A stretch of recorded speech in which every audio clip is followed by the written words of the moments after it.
In this self-same soil that Shakespeare called his own, new artistic roots and shoots have successfully grown. This Middle England gem, this idyllic country town haven, can still justifiably be known as creative Stratford upon Avon. This week we're in Shakespeare's hometown celebrating the creative arts with magnificent hymns from Holy Trinity Church, the ballerina who stepped out of the spotlight to help others shine, and the poet following in the footsteps of the bard.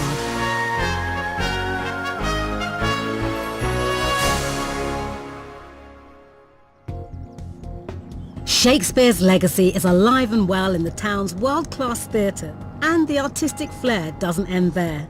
We'll be meeting some local people who have amazing talents of their own. Every year the town welcomes a staggering 5 million tourists. So what better way to find out more about this town than to ask a local poet? No, not that one. This one. Hi, let me show you around. Perfect.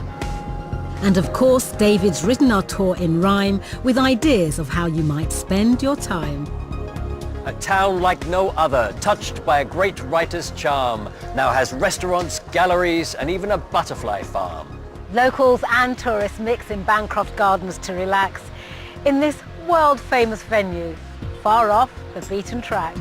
The Royal Shakespeare Theatre has historic dramatic power. The building has been reborn. See its impressive tower. A vantage point to look beyond the great bard's history and find Stratford's modern forms of pleasure and mystery. New and old happily combine. Now and then join up to tell their story as you like it, showing all's well that ends well. And where the great man lies under Holy Trinity's ground, we can listen through the ages to each beautiful sound. Whatever the past, present and future may be bringing, we can open our hearts and hear angel voices ever singing.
As soon as she could walk, Margaret Sweet started to dance. And it wasn't long before her talent shone through. And there was the lovely day when my dancing teacher said to me, "Do you mind if some people watch you today?" And I said, "No, not at all." And she introduced me to these 3 people, but I had no idea who they were, because I was only about 9, I suppose. And they watched me have a private lesson, and afterwards they said, "You really enjoy ballet, don't you?" And I said, "Yes, I love it." And, "Have you been to see the ballet? Because we're in Stratford this week." This was Sadler's Wells. And I said, I can clearly remember saying, "No, but Mummy says if I'm a good girl, she'll take me to the matinee on Saturday." Margaret's talent was recognised and she was awarded a prestigious scholarship to study at Sadler's Wells. It wasn't just something that happened once a week anymore. It was something that became a little bit more intense than that, and I wanted to do more of it. We started having walk-on parts in the ballets, and I had the privilege of being in the first production of Cinderella at Covent Garden. So, yes. But then I decided I wanted to teach. I enjoyed dancing so much, and I wanted to share it with other people. I found teaching very, very rewarding. You try to make the best for God of what He's given you to do. And then, just when most people would be considering retiring, Margaret's life took her in a new direction when she trained for ordination. I can remember one night saying, "No, God, go away, you don't want me, go away." But He wasn't going to go away. I suddenly thought, yes, I am being called. Margaret found a perfect way to combine her faith and her love of dancing. These days I don't often do ballet, but I do liturgical dance, or liturgical movement as I prefer to call it. Liturgical movement is actually using your body to worship, to express worship. And it's, in a sense, like singing.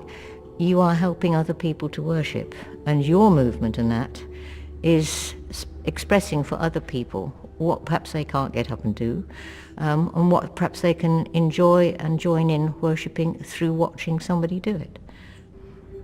Yes, God definitely has His hand on. He's very, very much with me, by my right shoulder all the time. The first thing in the morning is "Good morning, God." The last thing at night is "Good night, God," and throughout the day. And I'm very, very much aware that He's there. I can look back and my feet have always been put where they ought to be.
Conductor Stephen Dodsworth started Stratford Chamber Choir in 1993. Being in Stratford, it's an inspiring place to be.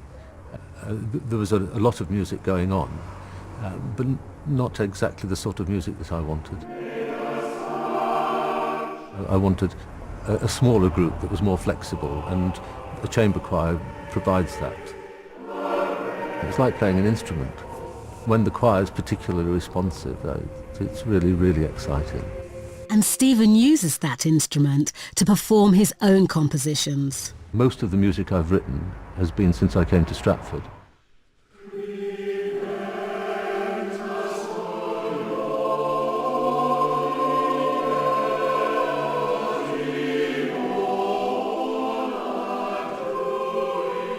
Prevent Us, O Lord, I wrote for a friend of mine as a surprise.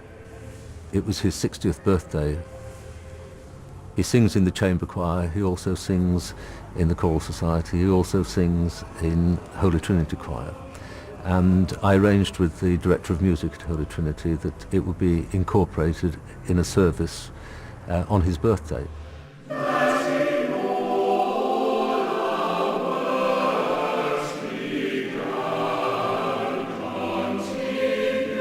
In order to maintain the secret, I supplied copies to the choir with a different name from mine, so that the secret wouldn't be out. And then surprised Robert by standing next to him in the service and placing a copy with my name on it. It rather threw him, I think. He spent most of the time not concentrating on the singing, but wondering why I'd stolen somebody else's music.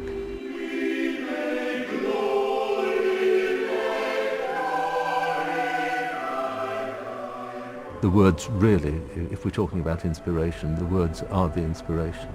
I'm not the person to say whether I'm successful, but I always try and underline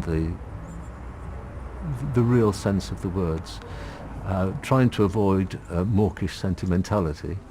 I'm not sure whether I achieve that either.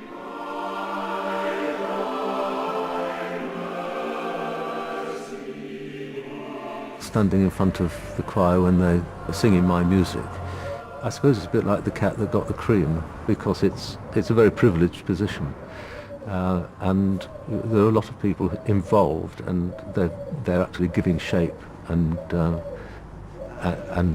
bringing to life my own creation, as it were.